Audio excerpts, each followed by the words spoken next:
A very warm good morning to all of you. Hi, this is your Tanvi Miss. Students, हमने आपके previous lecture में cover किया था warfare for wealth. इस topic को हमने कवर किया था और इसमें हमने पढ़ा था ट्रिपार्टाइट स्ट्रगल, महमूद गजनी और मोहम्मद गौरी के बारे में। तो आज हम पढ़ेंगे अ क्लोजर लुक द चोलास, यानी कि हम इसमें पढ़ने वाले हैं चोलास डायनेस्टी के बारे में।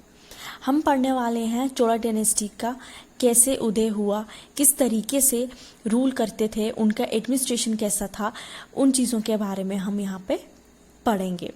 अब यहाँ पर ये जो मैप है इसमें हम पहले आपको दिखा दें कि चोला डायनेस्टी कहाँ पर है।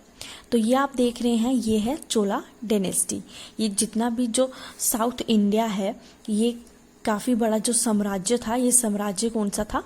चोलास डायनेस्टी का। ठीक है, उसके बाद ये जो चोला डायनेस्टी है, ये साम्राज्य इतना ही नहीं रहा, ये साम्राज्य बढ़ता गया। ठीक है, ये साम्राज्य और भी रीजन्स में था, जैसे श्रीलंका, साउथ ईस्ट कंट्रीज, आगे जो साउथ ईस्ट कंट्रीज थी उसमें भी इनका जो साम्राज्य है वो फैलता गया, क्योंकि इनके पास काफ़ी अच्छी नेवी थी और काफ़ी बड़ी नेवी थी। तो बच्चों, हमारे पास यहाँ पर पहला टॉपिक है फ्रॉम ओरियर टू थंजावुर। ठीक है, तो मैं आपको पहले ओरियर और थंजावुर दिखा देती हूँ कहाँ पर है। ये देखिए, ये चोला डायनेस्टी है, तो ये चोला डायनेस्टी में ये यहाँ पे ये ओरियर और थंजावुर। ठीक है, और ये इसके पास आप ये देख लें, ये है कावेरी डेल्टा। ठीक है, तो अब मैं आपको आगे बताती हूँ कि हम इस टॉपिक में क्या पढ़ने वाले हैं। तो हम इस टॉपिक में पढ़ेंगे कैसे चोलास पावर में आए, किस तरीके से उनके हाथ में सत्ता लगी। तो बच्चों, कावेरी डेल्टा है, वहां पर एक जगह थी ओरियर, वहां पर एक फैमिली रहा करती थी, चोलास फैमिली। ठीक है, चोलास की फैमिली रहा करती थी, और वहां पर एक और फैमिली थी जिसकी पावर चलती थी, जिसका नाम क्या था? जिसका नाम था मुत्रियार। ठीक है, और ये जो फैमिली थी ये कावेरी डेल्टा में रूल किया करती थी। और बच्चों, ये जो फैमिली थी मुत्रियार की, ये पल्लव किंग के सबॉर्डिनेट थी, जो कि कांचीपुरम से रूल करते थे, उनके सबॉर्डिनेट थी। और जो चोलास थे, जो कि रह रहे थे ओरियर में, उनकी फैमिली में एक व्यक्ति था विजयालय। ठीक है, ये है विजयालय। तो ये जो बच्चों विजयालय था, इसने क्या किया? इसने पूरे कावेरी डेल्टा से मुत्रियार फैमिली को हटा दिया। ठीक है, वहां की जो पावर थी वो अपने हाथों में ले ली, पावर पर कब्जा कर लिया, यानी 9th सेंचुरी के मिडल में, यानी 850 के आसपास। उसके बाद बच्चों, इसने थंजावुर नाम का एक टाउन बनाया। ठीक है, मैंने आपको दिखाया, ये थंजावुर ओरियर के पास। ठीक है, तो इसने एक टाउन बनाया और एक टेम्पल बनाया देवी का, जिसका नाम था निशुम सूदनी के लिए। तो अब बच्चों, जितने भी सक्सेसर आए विजयालय के, उन्होंने आसपास के रीजन्स को कैप्चर किया, और जो किंगडम था उनको धीरे धीरे साइज में बढ़ाता गया।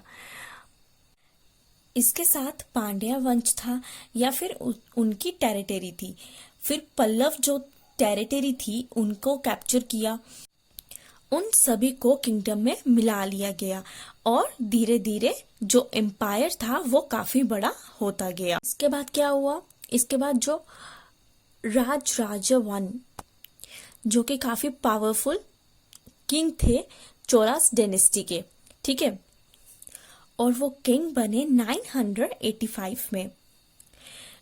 और राजराज वन ने क्या किया? जो एम्पायर था उसके कंट्रोल को काफी बड़े एरिया तक फैला दिया, और इसके साथ ही उन्होंने जो एडमिनिस्ट्रेशन था उसको रीऑर्गेनाइज किया, और उसमें काफी चेंजेस किए।